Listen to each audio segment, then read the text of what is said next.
So it's my pleasure today to introduce our first speaker, Nikhil Hajirnis. Nikhil approached science with a bachelor and a master's in biotechnology, after which he moved to the Center for Cellular and Molecular Biology in Hyderabad for his PhD, which he actually completed last year. Since then, he moved to the University of Maryland School of Medicine to do a postdoc in neurobiology and the pathways of addiction and reward in particular. However, during his PhD, he played extensively with the Drosophila genetics toolkit to elucidate the non-mediated regulation of the Drosophila host genes, about which we'll hear more in a moment, I guess. Nikhil, we're happy to have you here, and the floor is yours. Thank you so much, Matteo, and it's been a pleasure to get along with the Fragile Nucleosome Committee for almost past 2 years, and it's been a wonderful journey. So today I'll be talking a bit about my work, and I'll just try to sum up most of the work that I did during my PhD, and the fact that although it's not directly related to the nucleosome level understanding, but maybe the work might give you a broader picture as to how things are being defined in a living organism at the moment. So what I'll be talking about is the re-engineering of the Hox locus in Drosophila. And we used a combined approach of CRISPR and FLIP-FRT, which is a conventional approach, to try understanding the non-coding collinearity that I'll be speaking of. Okay.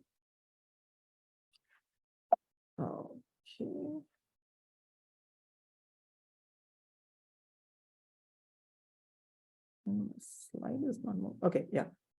So, so just to give you a brief introduction, animal development is multi-axial, and we know that it progresses in X, Y, Z axis of development. So there are 3 axes like the dorsoventral, the anteroposterior, and the left-right asymmetrical axis, along with which the animal grows. Now in the bilaterians, there is a set of these genes called the Hox genes that have been defining AP axis for millions of years. One particular thing about the Hox gene clusters is that the genes are arranged in a complex such that the first gene on the anteriormost gene of the complex is expressed in the anteriormost part of the body. The gene which follows expresses next, and so on and so forth until the posteriormost gene, which actually expresses in the posteriormost part of the body.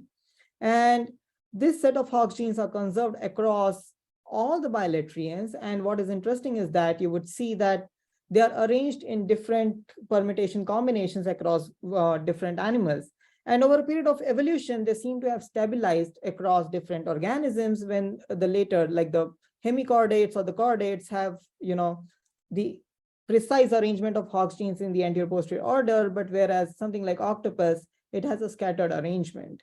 What is interesting is that if you look at something like a sea urchin, which has a radial symmetry, in that the medium Hox genes or the central Hox genes have shifted to the posterior positions, whereas the posterior Hox genes have shifted to the mid-central positions.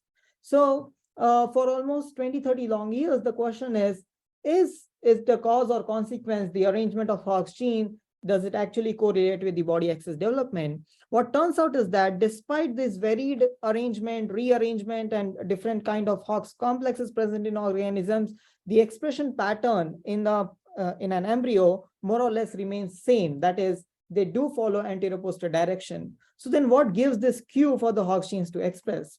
So it turns out that the Hox genes have their own remote controls, which are the cis regulatory modules or CRMs. I'll be talking about a particular class of genes called the bithorax complex, which has 3 genes, ultrabithorax, ABD, and ABDB. And each of these genes is directed by different cis regulatory modules that interact with the same promoter to give rise to different expression pattern. A cis regulatory module is the non-coding part, which has a combination of different enhancers and repressors. So it has, for example, a tissue-specific enhancer. It has something which is called an initiator, a segment-specific enhancer, promoter targeting sequence. So this sequence targets this entire module to the promoter. And then there are, of course, the maintenance elements like polycomb trithorax response elements or the boundary elements that prevent the crosstalk of the 2 cis regulatory modules, and they act as the domain separating regions. So we'll be discussing about the 4 different enhancer modules of the cis regulatory modules IB5 through IB8 that define the regulation of A5 through A8 of the fly. So you would be seeing a lot of these pictures throughout my talk, and essentially this is a Drosophila male. And in an adult, you see that the A5 and A6 is nicely melanized and is clearly is distinctly visible as a phenotype, right? And if you perturb these CRMs or you perturb these boundaries, you would see differences in many of these segments. So just to give you a quick recap, the three genes of the bithorax complex, ultrabithorax, ABD, and ABDB are regulated by different cis regulatory modules, essentially the 9 different modules. Each of these modules is a combination of different enhancer, repressor, promoter, targeting sequences, etc., that you happen to see along in the eukaryotic gene regulation processes. And if you see that a CRM is deleted, for example, this, you would have a loss of function. So because there is no enhancer to dictate that how A5 should form, the anterior enhancer IIB4 will take over, and you see that A5 now loses melanization to form the identity of A4. On the other hand, if a boundary is deleted, something like this, your IB6 and IB7 modules are now fused, and although IB6 should have been activated in the anterior region, IB7 also gets activated, and therefore you see A6 to A7 transformation, which is seen as a loss of A6 segment. So our standing hypothesis is that the number, order, and directionality of cis regulatory modules are actually dictating the terms of Hox code. So it's not only the genes respective positions, but also the modules respective position, which is important. So what would happen if we delete, duplicate, or invert the cis regulatory modules that are associated with one of these genes, say ABDB as a model?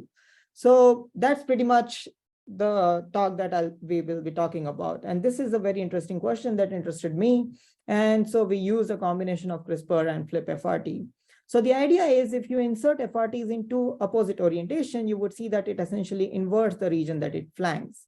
And if the two FRTs are in the same orientation and in cis, it causes deletion of the region that it flanks. Interestingly, if the two FRTs are in the same direction, but on different chromosomes and on different loci, you actually see that there is a duplication or deletion event that is happening for the same chromosome number. If it is on different chromosome number, like chromosome 2 and 3, you would essentially see a translocation, right? So you can re-engineer the entire complex using permutation and combinations of FRTs. But the trick is how to identify the target sites for these FRTs to be inserted. So most of these modules are heavily enriched with many of these factors. So we scavenged this 55.7 KB region for available literature and chip modern code data to see that how the whole region looks like.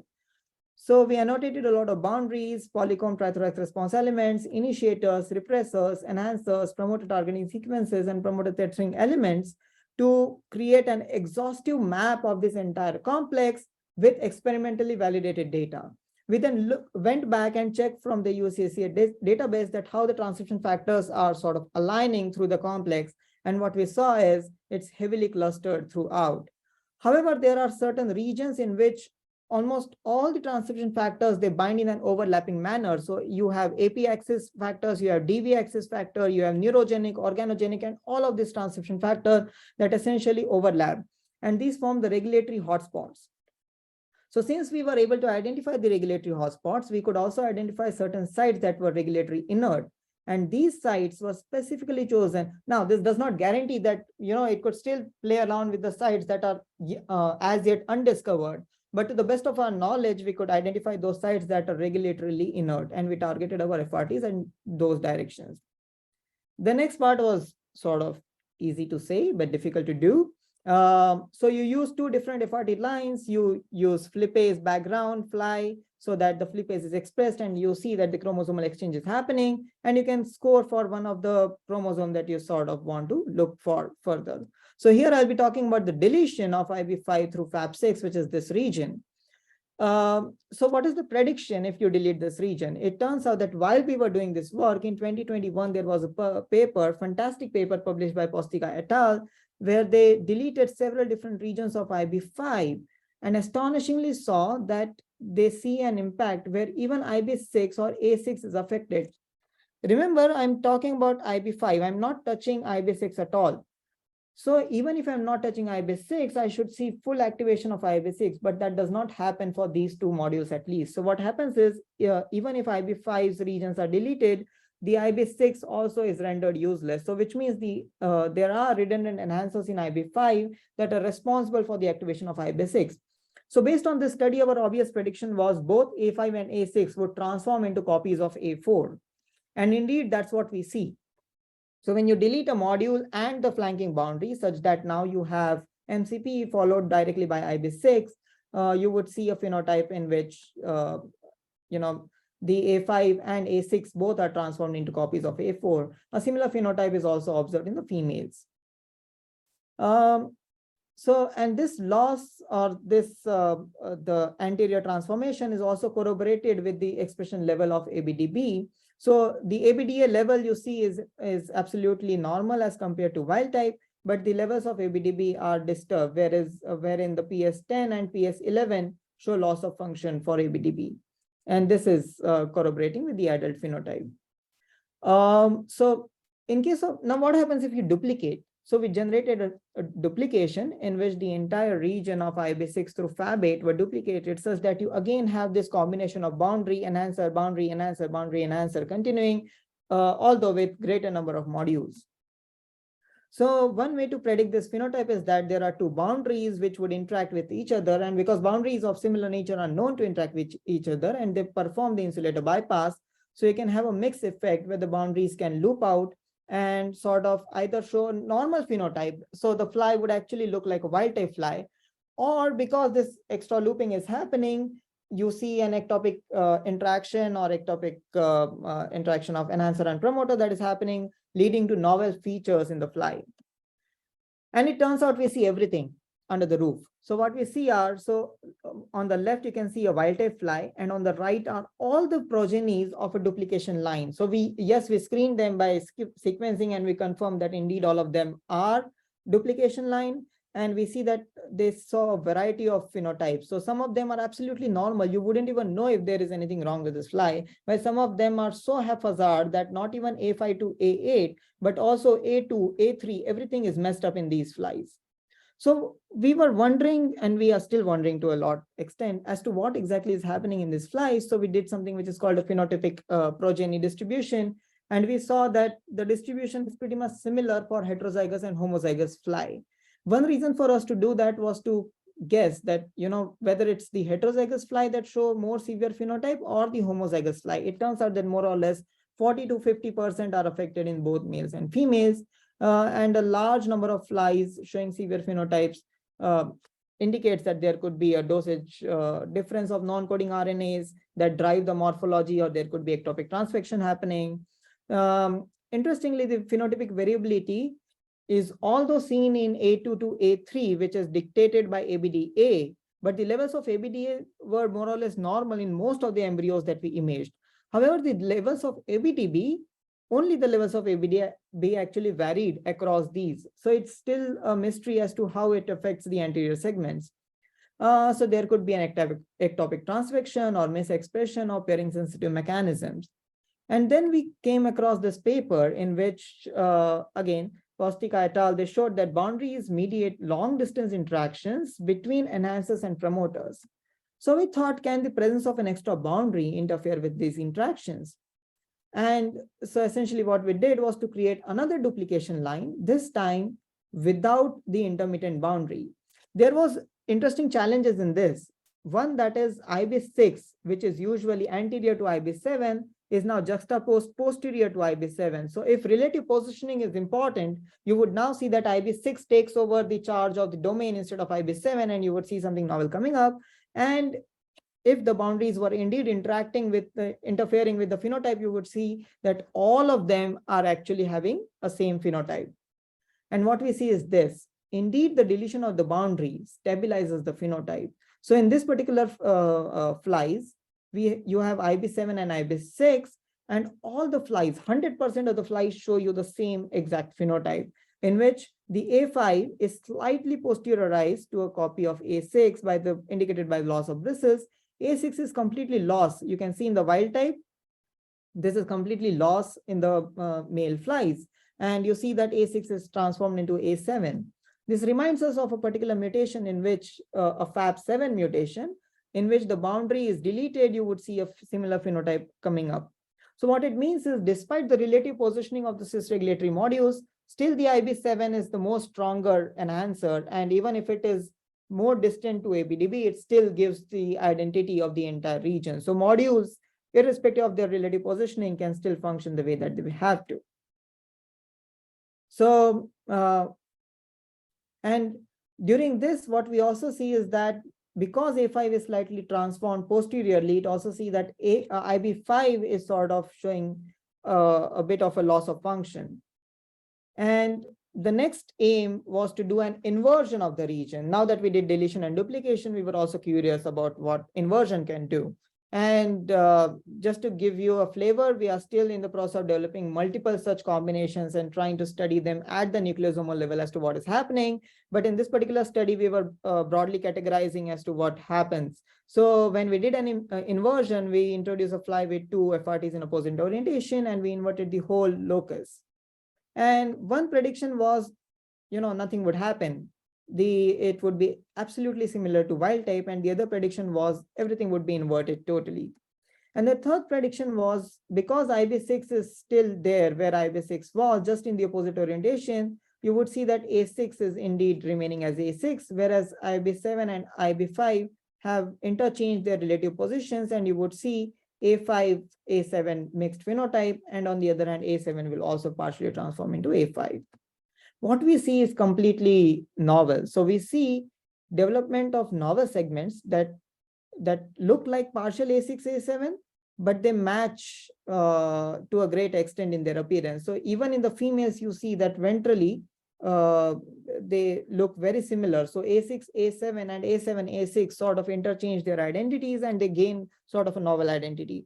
On the other hand, A5 loses its identity and is trying to become something like A6. And also there is a split across these axes. So while A5 shows slight posteriorization, A6 and A7 form a similar novel identity. What is more bizarre is the fact that when we looked at the embryonic expression pattern of these genes, ABDA, which till now was not in the game, started showing up in the posterior segments of PS 12, 13, 14. So till PS 12, it is anyways present in the wild type fly. But in the inverted mutants, the ABDA now has the expression of these regions that sort of is expressed in the posterior domains. On the other hand, ABDB shows a loss of expression pattern, and you see that there is all the segments almost they acquire similar identities of ABDB or similar expression levels of ABDB. So to summarize, the number, order, and directionality of cis regulatory modules do play an important role in regulating Hox genes. And our work was able to identify that the reduced number of CRMs affect the segment identity in a defined manner, which can be predicted. However, the enhanced number of modules can cause disruptions at multiple levels due to interim boundaries. On the other hand, inversions within the CRM might be tolerated, but inversions of the boundaries could be the deciding factor as they protect the segment-specific interaction of the cis regulatory modules. With this, I thank you all. And this is the lab, Rakesh Mishra lab, in which I was working. And I would like to particularly thank 4 of the great trainees and colleagues who worked with me during my PhD, Padmasini, Benita, Mandar, and Shubhanshu, who are excelling in their fields in respective places. And I was funded for my PhD by the Department of Biotechnology, Government of India, and the project was funded by CSIR.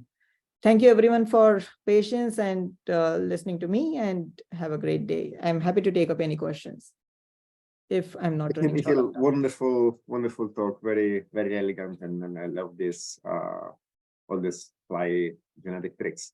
So I do have quite a few questions about it. So I'll probably start with something a bit more more general while maybe we wait for the audience to come in with some. So I was really, going back even to your introduction, I was really what really caught my attention was this thing you highlighted, that in, for example, sea urchin and octopus, the organizational locus is completely flipped, right? Right. But then if you pair it with what you showed now and what we know, for example, of how the ox locus works in vertebrates, for example, where you have two very clear three-dimensional organization of the locus, and then you know, the part of them shift from one to the other. So more generally speaking, how do you think about, you know, how do you put all these things together? And partially related to that, and going a bit more into the parallel with the vertebrates, have you looked at what happens with to other genes when you do your deletions in the ABDB regulatory domains? Because, for example, it's known in vertebrates that if you perturb the enhancers of one of the OX genes, multiple genes are actually affected. Right, right. So I'll try answering it in three parts. Number one, let me talk about the vertebrate host cluster first. As Matteo was rightly mentioning, the vertebrate host cluster is very concise, is 100 kb in the length, and has two sort of global control regions, one the anterior region and one the posterior region. Coming back to the inversion that you are mentioning about, so Denis Dubulle did this fantastic experiment where he inverted the anterior region or the anterior global control locus of the hox, and on the inversion, because it's not dedicated to one particular gene, this entire locus is actually dedicated to the 100 kb of DNA. Although there is a bit of a gap between the anterior and posterior genes, but essentially it's not that we still do not know in vertebrates as to one enhancer module is affecting one gene. We know for sure that it affects at least 4 to 5 genes together, and which is why inverting in the vertebrates was not as clean as what we did in flies, because in flies you have one module, one segment, one gene, right? And so the terms are fairly simple in the invertebrates. So that's why it would be very interesting to do the tiny dissections of those regions within the vertebrate cluster and see that how those individuality is maintained across those modules. Coming back to your first part of the question, that evolutionarily speaking, there are these different arrangement of Hox genes across different organisms, right? So one way to go about it is to actually try looking at the perigenic region. And now that we know that Earth Biogenome projects and other such projects are coming up, we would be able to better contemplate the sequence of these genes. And although Drosophila has an elegant sort of arsenal for managing the chromosome, like boundaries being managed by CP190, CTCF, GAF, and many other players, only CTCF, YY1 are well studied in vertebrates, right? So at least with CTCF as a beginning parameter, you would know that, let's see where the CTCF sites are in the octopus genome. And do you correlate them with the boundaries and the modules that we otherwise see in the flies? What we are able to achieve with these resources is that the FRTs are, they are transgenerational sources. So maybe you can actually use modules of octopus, put them in the fly and see how that is functioning. Now that's a fancy sci-fi experiment. The other way not that much. It would be really cool, actually. Yeah. And the other way to look at it is, because you now have FRTs, you can actually flip the sequences of ABD and ABDB without perturbing the modules and so on and so forth. So with these genes, we haven't yet touched ABD and ABDB, to be honest, and that's again in line, and it's sort of it's a dream project, I would say. But yeah, that would be really interesting to actually remodel a Hox locus in a different organism and see how it responds to the downstream players. Fantastic. That was very clear and very cool, actually. So I think we are finishing the time we have. I would love to keep talking about it, but we have audits coming up for the next talk. So thanks again, Nikhil, and good luck So much. with your work.